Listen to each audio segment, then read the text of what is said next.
Sir भोलि हाम्रो class बिदा हो। के को बिदा? म मरेको छोरा बिदा हुन्छ? मरे त हुन्थ्यो नि। के भनिस्?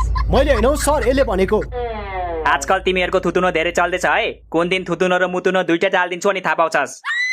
ल सर, जे टाल्नु छ टाल्दिनु, तर भोलि चाहिँ बिदा दिनु न। के भोलि रक्षाबन्धन हो, थाहा छैन तपाईँलाई? रक्षाबन्धन भएर के भयो त? रक्षाबन्धनमा चाहिँ पढ्नु हुँदैन र? अनि भोलि त राखी बाँध्ने दिन हो नि त सर। राखी बाँध्नु कि ट्युसन पढ्नु? ए गधा, 24 घण्टा राखी बाँध्छस्? ट्युसन त बेलुका पो हुन्छ त। हाम्रो दिदी बहिनी धेरै छ के सर, राखी बाँध्दा बाँध्दा रात पर्छ।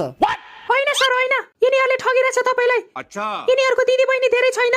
तैँले जन्माएको थिइस् र थाहा हुन्छ तँलाई मेरो दिदी बहिनी कति छ भनेर?